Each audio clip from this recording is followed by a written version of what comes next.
chosen ones, empaths, you've got to realize that you were the narcissist's favorite thing, like an object. You were their favorite go-to thing, whether it was to invoke love out of you, invoke frustration when they torment you, whether it was to poke you, make fun of you, and see your reaction. You were their favorite thing to go to. You were that thing that gave them so much supply, right? You were their favorite thing. And I want you to realize that regardless of what happened between you two, right? That was all drama. It's not real. Everything they made out, or the reason for the breakup, if they discarded you or everything like that, or they made some drama, all of that is illusionary. You need to break from believing that that is real. Every argument, all of that was just done for a very selfish reason from their point of view, for their supply. There was no real issues. That's why when you tried to solve them, they didn't want to solve it. That's why when you spoke from your heart, they didn't reciprocate. They knew that they were just trying to mess with you, okay? But you were their favorite thing to mess around with, take the mick out of, have fun with, right? Exploit you, right? They done this in all aspects of the relationship. From waking up in the morning till last thing at night, this is what they've done. Now, if they've ran off somewhere into the sunset, off with their new supply, it's a good thing, because this is when it kicks in that they will start to not be able to cope without you. They couldn't actually cope without you even in the relationship. When you become less available, less able to put out that potent supply, they felt like they couldn't cope with losing you then as well. Please press the like and the subscribe button. Help your brother out. It will take 2 seconds of your time. Thank you. But they even felt like that at the time as well.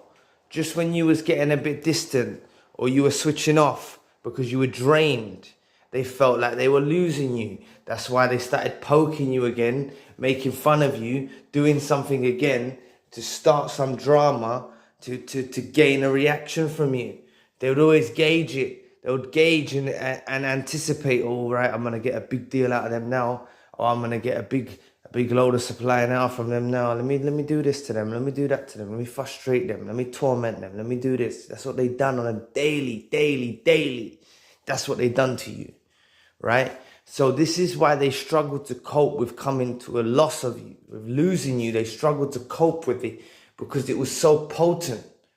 It ran through their body. It made them thrive. It made them shine bright.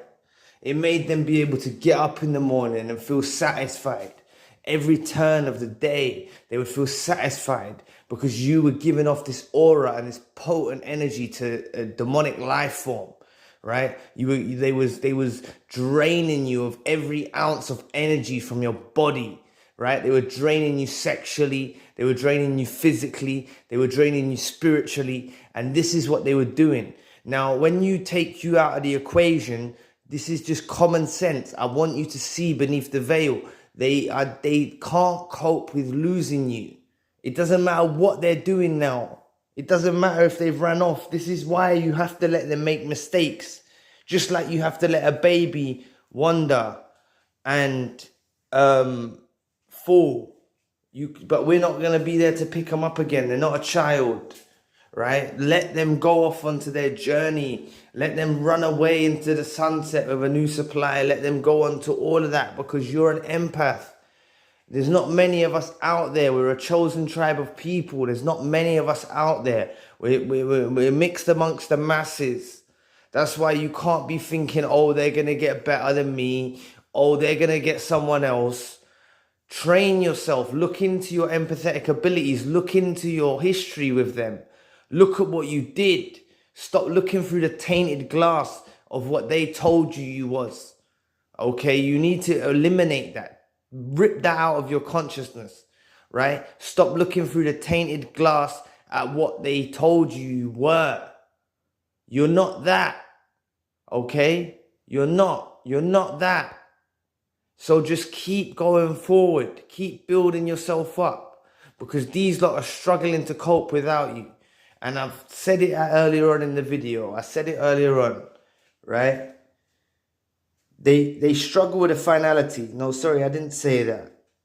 Narcissists are your favorite thing. But what I meant by that is they struggle with the finality of losing their favorite thing. You know, they've lost their favorite thing. They struggle with the finality of that, right? It's final, it's done. They've lost their favorite thing. How can they get their favorite thing back? Don't be a doormat. Don't go back to them. You are worth more. You can get better. Why do you feel like you have to be with a narcissist to survive? It's because you're suffering from codependency issues. How do we break codependency issues? We spend time alone. We train ourselves not to get depressed. We enjoy our alone time. We enjoy our own company. We follow pursuits in life. We get 2 jobs. We do stuff to distract our mind and focus, to deal with the pain, to start to heal, and to door slam them and never let them back in. Because after this, right, we've got a chance and an opportunity now to become greater than we ever was before. That's what we've got the opportunity given to us, is to become something greater than we ever had any chance of doing when we was with the narcissist. That's what it's all about. Okay, so look, let them lose their favorite thing. But remember, you're not a person to them. You're just a toy. You're just their favorite object, you know? And that's why they think that they've put you on the shelf and they can come and pick you back up whenever they want. No. Once they realize that as well, that will give them the finality of dealing with that. And they will face the repercussions of that. You cannot let them pick you back up off the shelf. You can never let them pick you back up off the shelf. Right? We're not an object. We're not a toy. We're not something to be poked at, made fun of, devalued, and all of that. Right? We're not that at all. Okay? And that's what they've done to us on a daily. And the thing is, your brain, through a coping mechanism, like I mentioned before, with Stockholm syndrome, you fall in love with your abuser. Okay? I'm not saying this is as bad as Stockholm syndrome, but it is similar, because you actually fall in love with your abuser. It's like when your day is not filled with the pain and the misery, your life feels empty without them. That's because they were filling out with so much BS. They were filling out with so much crap. That's what they were doing every day. So that's why your life and you felt drained. That's why when you sit alone now, you feel like you don't have anything to do. With that time, study, learn. You're doing that now by focusing. You're already on part of the journey. You're already there. I'm telling you, you're going to hit that point when you find your great achievement, something to achieve, something to put out into the universe, something to put out as a soldier of God, right? That's what it's about, yeah? Just remember though, these lot are struggling. Don't worry about them. Don't be thinking they're doing great. Don't be thinking they're doing all well. They're illusionists. They make out they're doing well. They lie through their teeth. Right? We were their favorite thing. Was that a lie? No, it wasn't. That's one thing that you know wasn't a lie. That's why they spent 10 years of their life with you, or 20 years of their life with you, because you were their favorite thing. It's not easy just to get rid of that mindset. It's not as easy as they try to make out. They do decisions and don't realize the repercussions of their actions. They don't think about the repercussions. We're empaths. We think about the repercussions. We think about how something's going to hurt someone. They don't think of none of that. Sorry about that. They don't think of none of that. They don't think about any of that. They're not worried about what happens, but then they're worried when they find out, they find themselves struggling to cope with losing you. Then they're seriously worried, because they've made a whole bag of drama, a whole mess, whole smear campaign, devalued you, done everything to the worst extent, discarded you even, right? Or pushed you to the point when you had to get rid of them, right? And then they know now that you're getting on there with your healing, how can they approach you again? So they're going to approach from an angle of a distance. They're going to approach from afar. They're going to check your temperament. They're going to do hoovers. Never give in to the hoovers. Never go back, right? This is just positive reinforcement. You lot know about the door slam. You lot know about no contact. You lot know about the grey rock method. Do this, right? I'm telling you, they're struggling with losing you. Know your value.